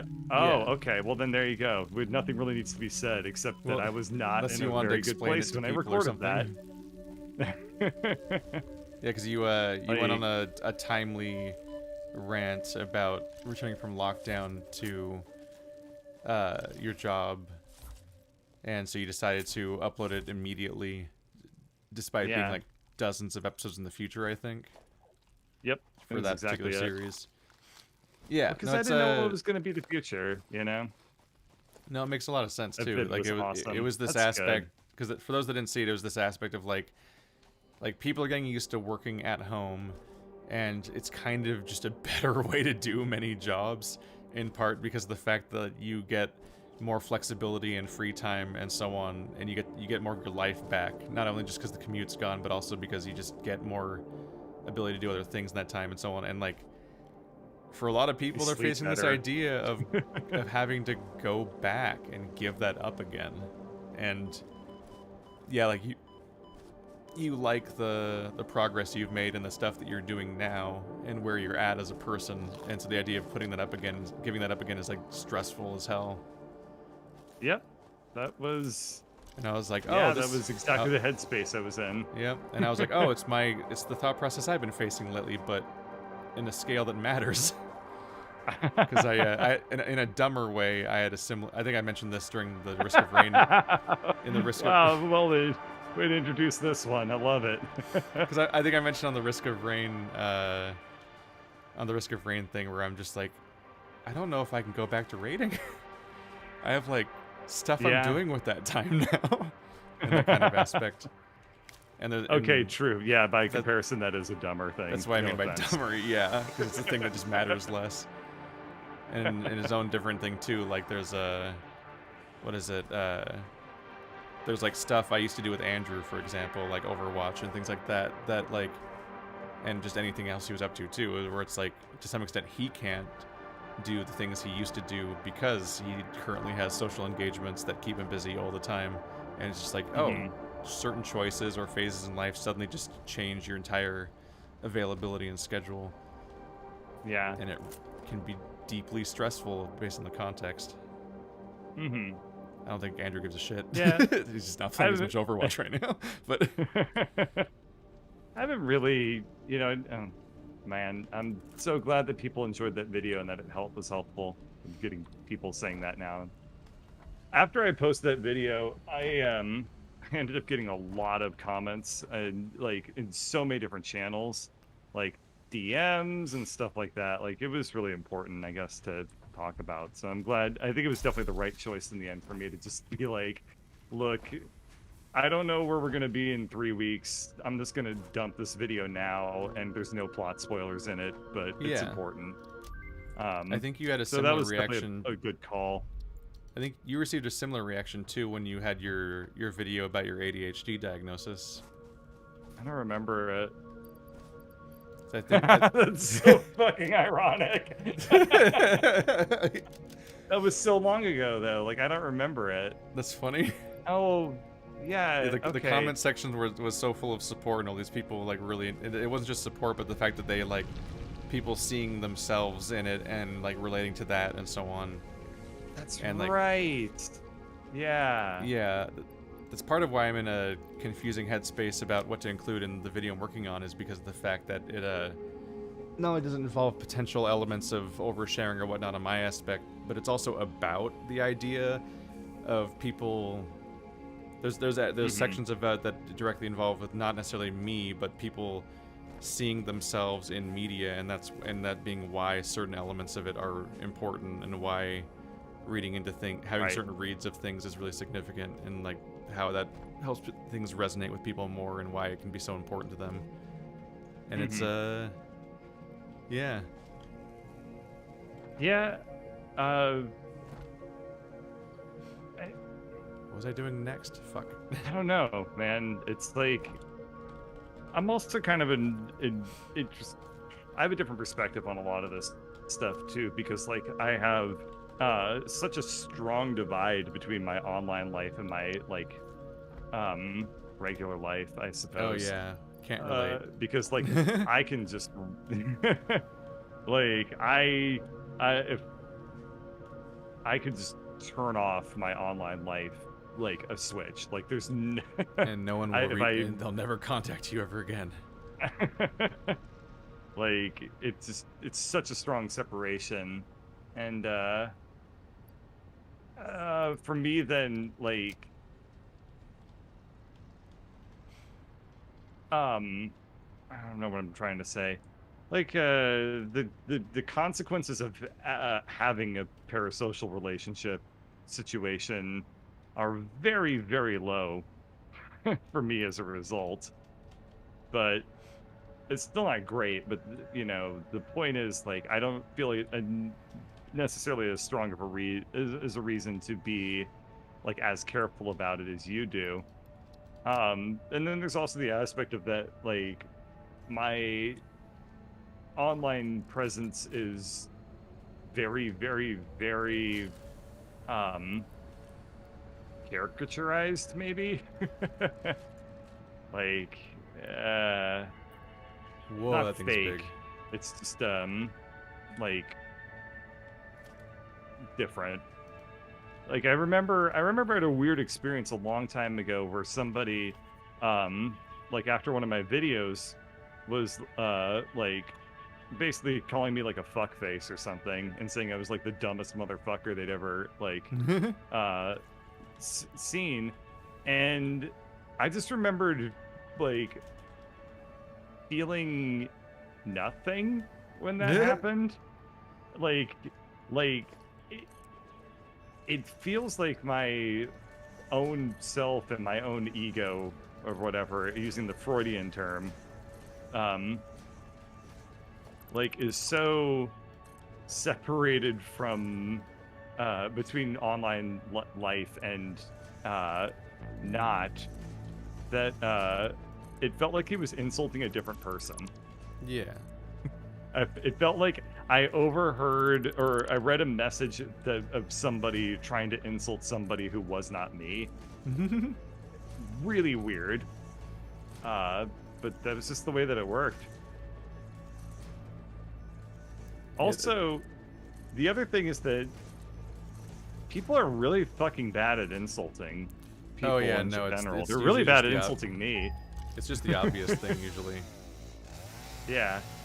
But like, man, one of the it's also there's a weird element of being online where you have to, for them to actually make insults that are in any way accurate to any element of your life, you have to basically provide them the thing to insult you for.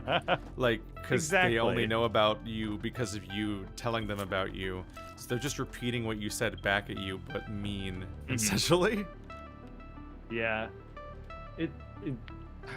Another thing that happened a long time ago that I'm remembering that it was really funny was I was doing a podcast, I had my face cam on and something like that, and I got raided by like a bullying channel or whatever, and it was the most pathetic thing I'd ever seen, because they were just like coming to you live from my mom's basement or whatever, and all I could think was like, I'm coming to you live from the apartment that I pay for myself. It was like, wow, I'm basically like, it's really off damn. base. Yeah, like so I don't know if I'm particularly easy to insult. Like I don't know. I'm easy. I can be easy to annoy, but I don't think I'm easy to insult at all. I kind of backed away from appearing on camera because people would just say really mean things, and I'm just like, I don't really want to show myself anymore. I'm just giving you fuel, apparently. Well, Like, this is just I haven't put unpleasant. my webcam on because I have to go put my contacts in, and my eyes have been too dry lately, so I haven't been doing that. But usually the comments that I get when I put my camera on are, "I forgot how much of a Chad you look like." That was a really funny comment. Who said that one? Yeah. But yeah, I get compliments. It's funny because I can't relate to your problem at all. It's funny because But it's funny because the weird detail where I keep forgetting your name because I'm usually not allowed to say it, and because I learned it at the same time as another YouTuber, I often accidentally think of you as being named Chad. Oh, that's funny. Because the other guy was named Chad, and I'm like, oh fuck, that's not his name. And You're talking about gnomes? Yeah. Yeah, I guess you would have met both of us at the same time. Yeah, huh? I met you both at the same time, so and because I don't get to practice saying your name very often, I often get wires crossed and think your name's Chad. And that is incorrect. That's funny. Expand Yeah, foundations. It's Thad. It's just an incredibly strangely similar name. Of course. Then there's Brad. Popular modern name, Thad. Mm-hmm. Just know you are loved. Okay, now you know how to insult me. Now you're making me self-conscious. Now, there you go. God, there's so much. The way to clearance and truly encroaching. insult Bird is to compliment him. Yeah, no, that is true. You have given us you have given us the noose, and we're stringing it up. You'll never be safe again. But no, I think we were tackling the topic we don't from have different. enough water to go into the nuclear power because I just kind of forked it from a really stupid location. Do you have any closer water to that nuclear power Not really. thing? Okay. There's the water that I Then don't know which maybe I'll water just you pump use, more but there's water coming from the aluminum space. Like That's exactly what I'm using. Yeah, so that's not very much. I think there's more lake left, so I think you might be able to put down more water extractors and then pipe them in. Yeah, there's tons of. That's exactly what I was gonna do. There's a little bit more lake room left. Cool. So I'll do that. And then what is that? Resource water extractor, and I can't make it because I need to get the shed. Cool. But I think we're attacking the topic from a little bit different directions because you were taking it from like the idea of like them being able to attack you or something, and I was thinking more. I was talking about more the way that people, because it's a parasocial relationship, they develop like a one-sided thing with you. Yeah, true. And like, there's been like a few different manifestations over the years of that have been distressing to me. Like one was somebody that there was one that was really bad. Oh yeah, there was somebody that was like genuinely obsessed with me, and I'm like, I barely know you exist, and I cannot be more clear with that. And that was sad and scary at the same time. Yeah, no, I was basically just mean to them to make them wake up about the situation, essentially, because it was a very unhealthy thing to do. And in a weird way, like, yeah, like you as a online figure, you can become like a fucking K-pop idol.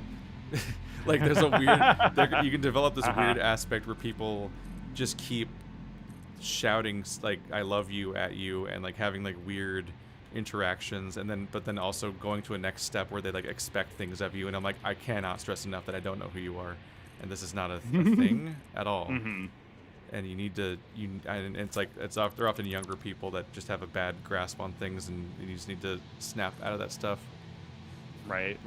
And like, and it's like, it's a good thing it's me, because fucking there's been so much news lately about those kinds of interactions with a much shittier content creator being like, oh yeah, what's your number and stuff, and getting in like distressing territories, and it's like, sure, bummer that a bunch of my peers are like that apparently. But then there's also just like I learned over the years, and I hate this, that it's like really easy to hurt people basically on accident, because if they care too much about you or build you up in some way, and you say like one rude thing at them at a stream, or even a thing that you didn't mean as rude, it was like a joke or whatever, but they took it as rude, then you can like crush them, and you'll be hearing about it on various platforms, and it's like you don't know them personally, so there's like but like because you know you hurt someone, you still feel bad, and it's like this miserable thing of like, it's not what I wanted to deal with today. I just, why'd you show up if you didn't want to be part of the show? Like, like there's just sort of interactions like that where I'm just like, there's been a lot of like individual comments that I've regretted because I'm like, I never would have predicted that it would land like that, but there it did, and I'm like, when people have a really specific one-sided relationship with you, they have like, you know what I mean, right? Like it's like a really specific thing where like you have a power over them that you kind of don't even understand.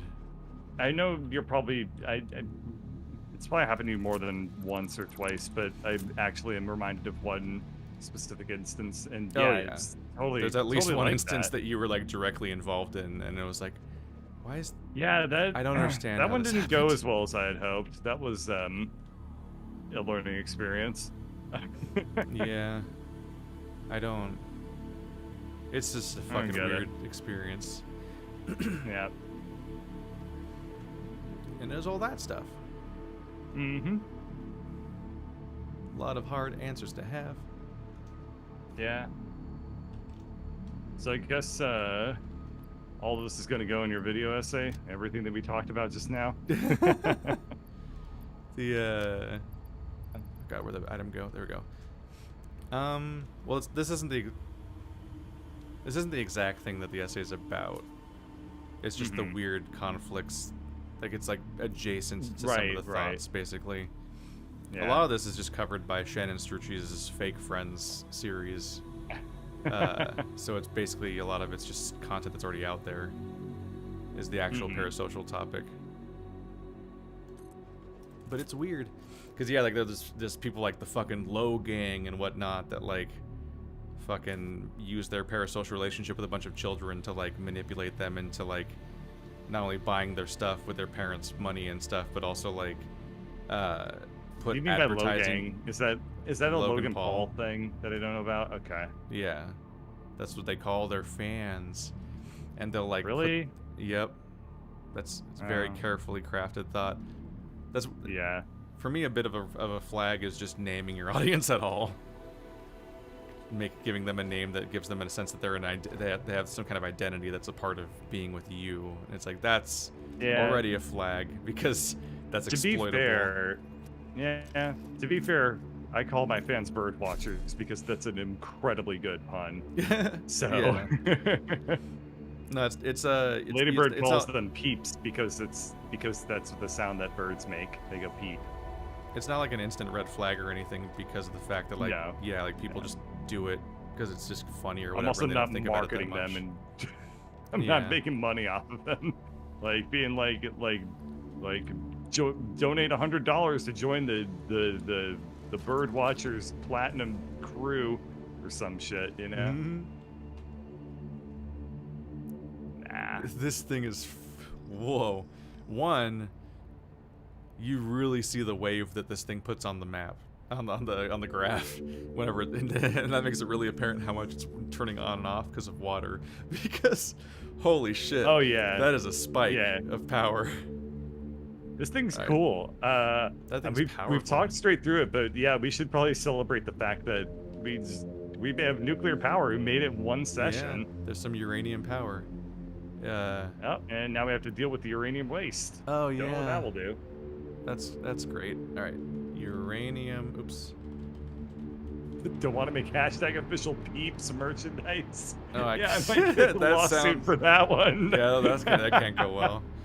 The all right, uranium waste doesn't come up in my bar at all, so I don't think you can. I get the feeling you can't make anything out of it, or the N search has failed me. Yeah, where are we gonna put all the uranium waste? Highly radioactive. Maybe I should just make a distant drone port with 1 billion storage containers at it, and we just send the radioactive material over there and just forget about it. That is thematically how appropriate. Humanity. Yeah, that's how humanity will take care of that. Totally.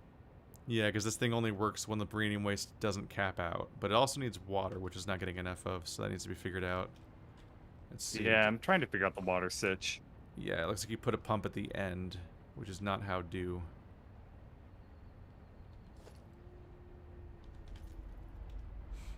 Let's see. This flow rate is... Does this thing have enough water? I'm trying to figure that part out, yeah. Oh, did you attach it to the storage container over here? Oh, that's the wrong pipeline. You're right, you're right. Yeah, that doesn't that's really runoff. get... Yeah, it's just the runoff of those other machines. It doesn't get water actively. Yeah. That's a no-no. So that's why it's not running all the time. Yeah, that thing only exists as a buffer so that it doesn't fuck up constantly. Yeah, so you have a valve on it. So yeah, if I remove the valve? The valve is to control what direction it goes in, and that's to make that system work. I'd recommend just not connecting there in the first place. Just do it earlier. You know the system a little bit better than I do. Do you want to just fix it up real quick? I can probably figure something out here. Let's see. How am I doing on pipes? Yeah. I have a decent amount of pipe material, so I could even do it if you tell me how to. But I'll just let you handle it for a sec. Yeah. I definitely had a video I wanted to get done during Pride Month, but I don't think it's going to happen. But I already commissioned artwork for it, so... Well, you can release it after. It's it'll just be late. I was like, can you get this done within June? And it's like, I think the ad result's going to be like, well, thanks, but I didn't hit my deadline. Oh.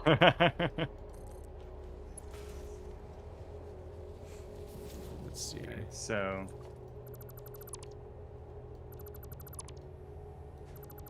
You do it there? Okay. I'll tear up some of these pipelines just to make things a little bit cleaner. Yeah, and go ahead and disconnect it all the way back up to the connection you made, because none of that pipe does anything. Let's see. So this should be connected. How's it doing? Yeah, it might still have not enough water, maybe. No, the pipe's filling up. No, this looks good. Yeah, I think this is perfect. I think the pumps can handle it, so I don't think I even need to add pumps to it. Yeah, there we go. This looks great. So we're set there. All right. So now we just need to find a place to dump uranium waste. I wonder if uranium waste can go in the thing that turns crap into coupons. Make a mountain. Yeah, monument to humanity's. God. I would doubt waste. That.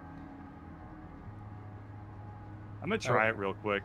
Fuck it. Let's see. It probably can't. I could probably hold in my inventory, I think it's right? supposed to be. No.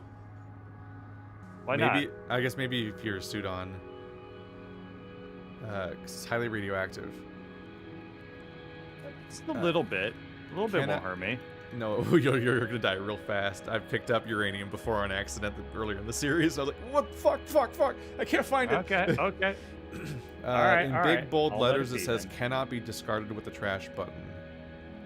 Oh. I don't specifically see a message about the awesome. Oh, that's what it's called. Awesome sink cannot be sunk into the awesome sink, and it will clog the input. Yeah, don't do that. I hate clogged inputs. It's so annoying. That would be that would be an awesome end game use for the fucking space elevator. It's just you load uranium waste into it and just jet it off into space when you're done. Oh my god. What?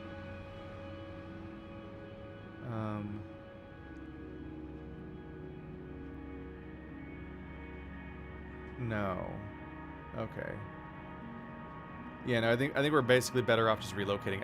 I was reading a really funny guide called it says the Cochrane cannon, I think is what it says, where you the method for getting rid of the uranium waste is that you get rid of all of your items, put them in a box, put on a hazmat suit, fill your entire inventory with uranium waste, then jump into a hypertube cannon to just fling your corpse across the map, and now it's over there.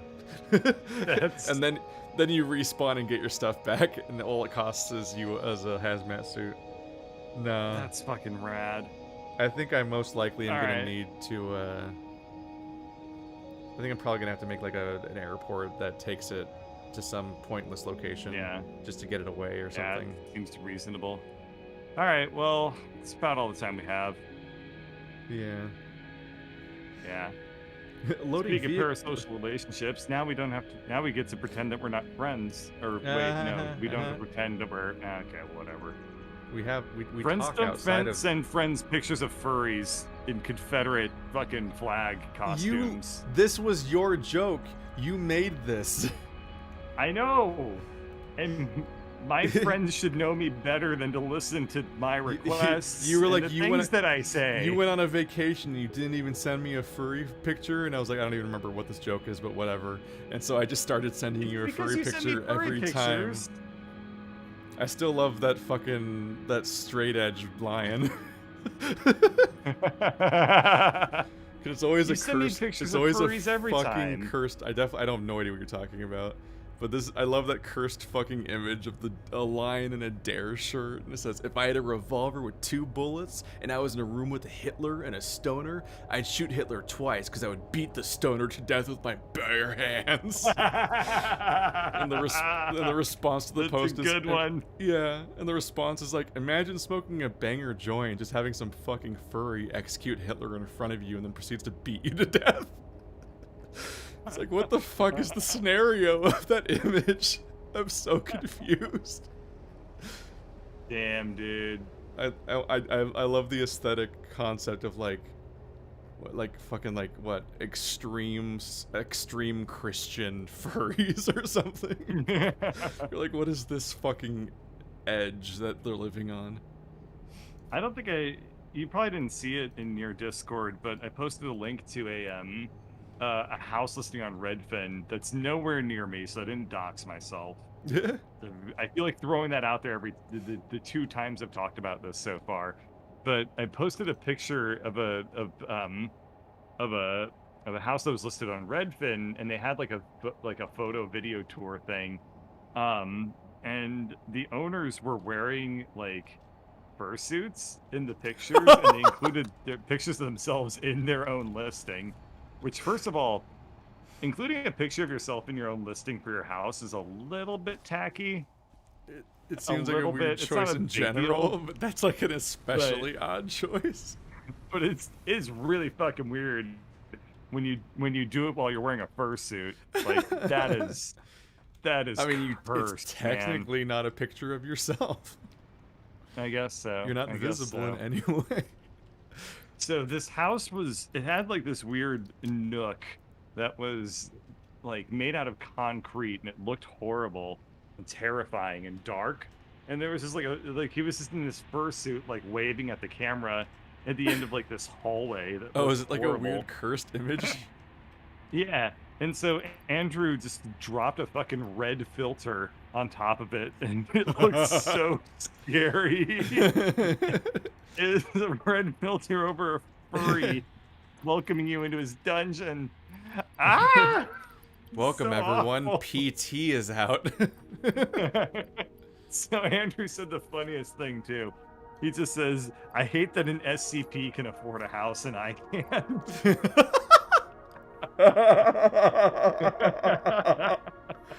Oh my fucking god. Oh, I hate man. that an SCP can afford a house and I can't. He's a funny dude. God, I love Andrew. Alrighty. If there's any... He needs to hang out with us more. Damn. Yeah. I've been talking to him like 2 months. Yeah, he's gone. You have to be on the podcast to talk to him at this point. I guess so. Yeah, that is a funny, weird realization. Is just like, oh right, the Venn diagram between like upper class people and fursuiters is a circle. Yeah, because like it's an expensive that is hobby. An incredibly expensive thing to have. Mm-hmm. Alrighty, well I'll see you tomorrow. Yep, I'll see you tomorrow. Take care. Good night, everybody. We did it. We started the stream with there's a power problem. We ended the stream with power is no problem. Yeah, we that was good.